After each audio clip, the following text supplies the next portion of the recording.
Good morning. My name is Shannon Tone. This is Pastor Schroeder, and you're on the Time to Talk podcast. What about my voice? I was coaching on Monday, and I must have overdid it, so I don't have a voice. It's called Coach's Voice. Oh, gotcha. Yeah, so I'm not going to talk that much today, which might be a good thing. Okay. But we're going over the last couple videos have been over Genesis 1, and today we're going to hop into Genesis 2, break that down a little bit, and yeah, so let's get started. Okay. All right. I love to talk about Genesis 2 because it is one of these bases for Christian marriage. And that's a great thing because sometimes there's a lot of confusion over marriage, what it is. I have to ask my confirmation kids who came up with marriage, and, this is a bad thing probably because some of the kids say the devil, and other people, a lot of people think humans came up with it, but the Bible is very clear that this is part of God's creation. This is before the fall. And so God is the one who made marriage. And that's big time in the text for Genesis chapter 2. But it's also big time for the creation of man and the creation of woman. And so those are kind of the main things in Genesis 2. Associated with the fact that, I know I said I wouldn't talk that much, but here I go, that God created marriage, because you see an old type of marriage has evolved a lot in the last, 1,000 years, a couple thousand years, right? Well, I guess, what would you say being evolved? I mean, what does that mean? Like, in different cultures, marriage looks different or is done differently. And then, like, the definition of marriage is different all around the world.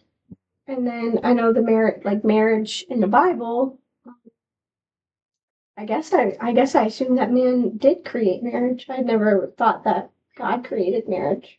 Yeah, definitely in the text, it's God who creates marriage. And we'll just read it real quickly.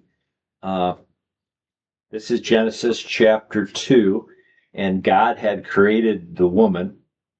And anyways, well, I'll cover a little bit more. God says in Genesis chapter 1, God creates stuff and he says it's good. It's good. But then he looks at man and says, it is not good. So this is the first time there's a negation. Now, it's not like Adam is sinful and bad. He's healthy in and of himself, but he's not what he is supposed to be. He's not everything that he was made to be yet. And he's alone. And this really teaches humanity that we're not meant to be isolated. And I think that was one of the problems with COVID that caused health problems for people, is that people were away from each other, and that's not how humanity's created. Maybe I say this often. I always get the word wrong. What's the other word for not a person who's a loner? What's the word? People think of them by themselves. Introvert? Introvert. Yeah, that is the word. And the truth is, introverts, even from a psychological study, it's not like they want to be alone. They actually want to be with people. But here's the deal. They don't get charged up by being with people. That takes the energy out of them. So they need a break to be by themselves. Then that's what charges them up so they can be with people. And that's healthy. So introverts are like, okay, I got to be charged up. But if I believe myself to be an introvert, but I was single till age 36, and that was really hard to be isolated and alone night after night, day after day. And you'd be with people, but it wasn't the same thing as being married or even dating somebody. It could be really hard. So anyways, humanity's not made for isolation. As I said, I think we know this in COVID. People went nuts. And I was on social media. Not the same. It's not the same of you and me being here, seeing each other, all our senses experiencing each other. we came into this room and you said, sorry, the room smells bad. I was eating a chicken sandwich. That's part of the experience of being with humanity. And when we shut off our senses, the senses God has given us, then we're missing out on the total human experience. And the total human experience is people together. And that's what we were created for. And once again, during COVID, I think people had mental problems because, and they got depressed and they went down rabbit holes on the internet because they just were out of sync. I really honestly believe that. And this is the sad thing. Obviously, if a person is contagious with something, they need to be isolated, but that's a tough thing. And it's a bummer with hospitals, but hospitals are necessary. But at the same time, hospitals might be able to help some parts of your body get healthy, but not your whole body, not your whole self. I'll tell you something. I visit a person in the hospital and it's like, oh, praise the Lord, somebody's here. And they don't want you to go, okay, because they don't like that isolation. And there's a lot of other things they don't like. But even if they're not liking it, they like to be with a person to share the stuff that they don't like. And this is just how humanity is wired. And I don't think this was a keen observation by God. He realized it. He obviously created man a certain way. He had already made male and female animals. It was probably just a matter of time before he made the woman. But they He needed to realize that he didn't like being alone. Do you think that could be it? absolutely, that is, I would say that is the complete faithfulness to the text. If people are at home and reading Genesis chapter 2, they should look at Genesis 2 and say, it's as if God is making the man realize his isolation and his aloneness. Because what he does is that he brings all the animals to Adam and he gets to name them. But Adam sees that every animal has a counterpart, but he doesn't. And it says there was no helper suitable for Adam. So none of the animals corresponded to him. And there seems to then be this lack, then, that if he didn't know about it yet, he became aware of it then. And then God fills the lack. So it's a really interesting text. You're right, exactly. Appreciative of the person that's joining him in that moment too. Oh yeah, it seems like it's a voice of he's ecstatic when God brings, the Lord God made a woman and he brought her to the man. And the man said, this is now bone of my bones and flesh of my flesh. She shall be called woman, for she was taken out of man. I do believe the word woman means out of man. And in the Hebrew too. So here's a person who corresponds to him, is his match, and they complement each other. And he loves it. And then the next verse is, this is why a man leaves his father and mother, and he is united to his wife, and they become one flesh. So in other words, from now on, there's this thing called marriage. Adam and Eve were joined together, and the rest of us follow in their train. They follow him. And this is how it is supposed to be. They follow that first couple. And yes, the creation is Adam and Eve. It is a man and woman. And I know that's irritating in our time and age. Now, you said a little bit earlier, humanity is kind of defining marriage how it wants. What's interesting is I'm not 100% sure. Maybe I'm wrong, because here's the truth. I think you're a very smart person. And you said, well, marriage has really changed in the last, I think you said 1,000 years. Yeah. Now, I would say it's changed in the latter half of the 20th century. I don't think, sometimes people will say, oh, Pastor, look at Nero. He married a guy. Okay. Yeah, but everybody thought Nero was nuts. Nero is the emperor of Rome. Okay. And no pun intended. Yeah. Sorry. Oh, man. Okay. But he married a guy. But here's the deal. he married the guy who had a lot of, he looked a lot like his wife, all right, who he had actually beaten to death.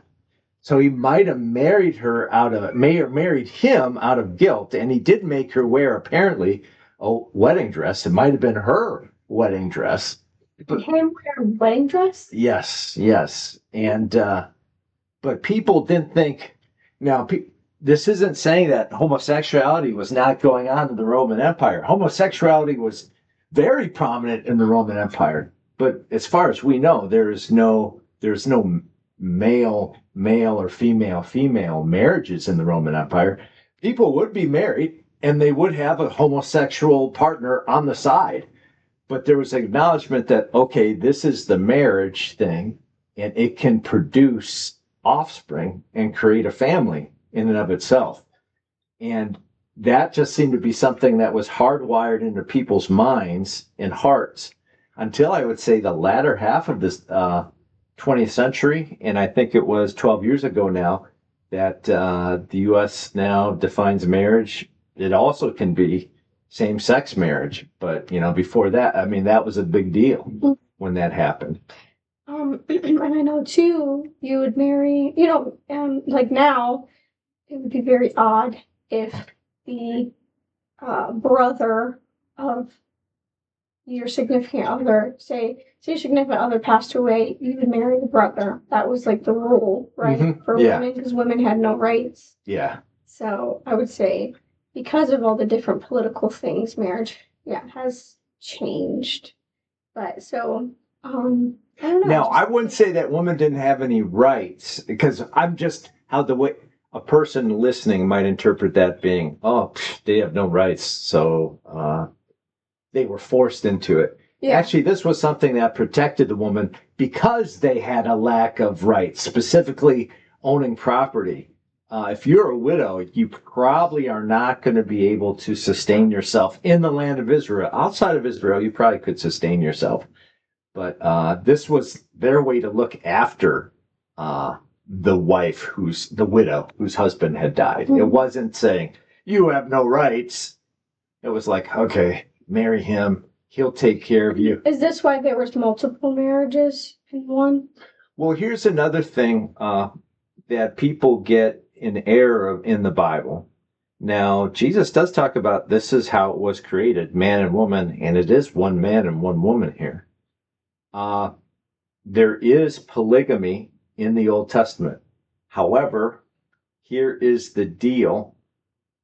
You have to also understand that polygamy was unusual. We know the story of Abraham, or maybe you don't. Abraham was married to a woman, and God said, well, Abraham, you are going to have a child. And Abraham's like 100. I think you told me yesterday Sarah was 96, or somebody told me that.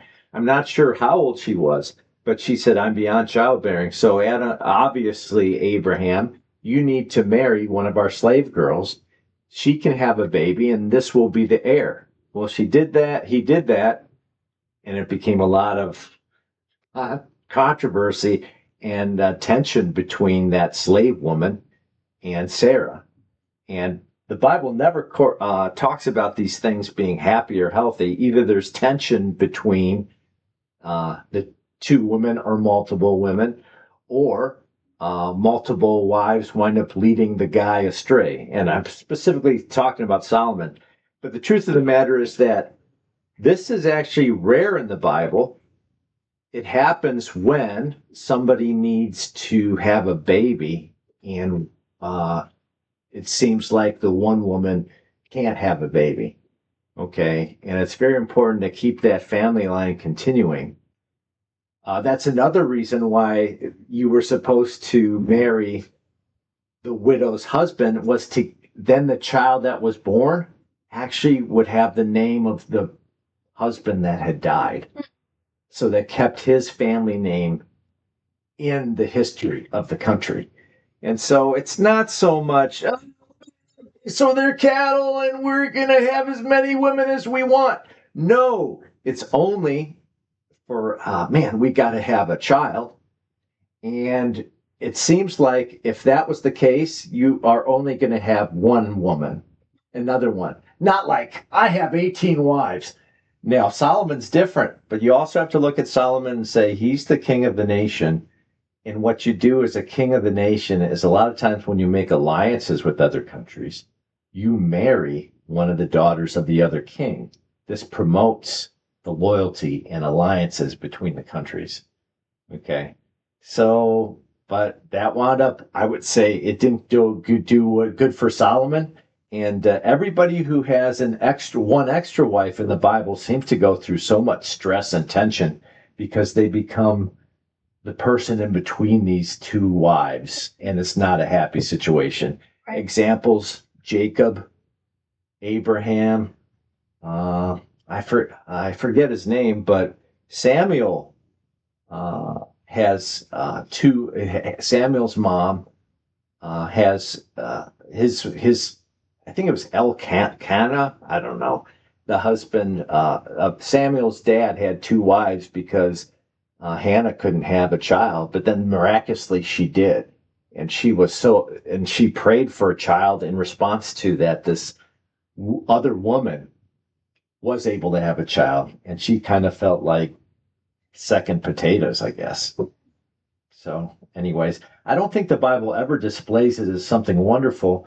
And another thing I want to say about the Old Testament, the very fact that divorce is within the country and part of the Mosaic laws, not that God commands it, shows that it was not a case of, oh, just have as many wives as you want. If you're like, well, I'm kind of sick of this one, I want some more, then why have divorce rules? Just bring on more wives. Okay?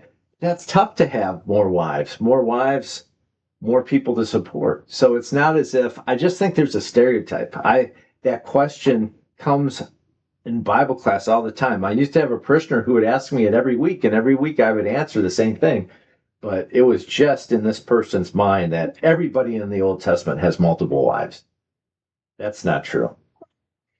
And I think, too, we have to think about the culture and what's going on during the time that it's been written.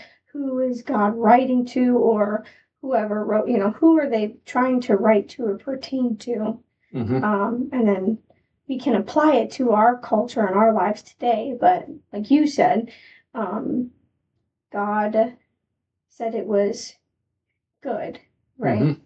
And the first negative thing was to be alone. Right. But when he became married, it was good. And then, like you said, everything else in there didn't really say it was good afterwards. Well, we're supposed to, unfortunately, then we have the fall.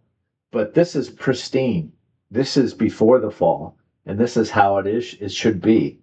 And so once the fall happens, that's when marriage gets screwed up. Oh, I see. Well, check it out. I'm just going to quote chapter 2. It talks about Adam and Eve getting married, and they become one flesh. In verse 25, the very last word, Adam and his wife were both naked, and they felt no shame. Here they have this relationship, and the relationship is pure. There's not any, how I could say, exploitation. They enjoy themselves and each other. Okay, there's no shame involved in this marriage. But then what happens as soon as they eat? They realize they're naked and they hide themselves. Okay, they make some, what does it actually say? I don't know if it actually says fig leaves or not.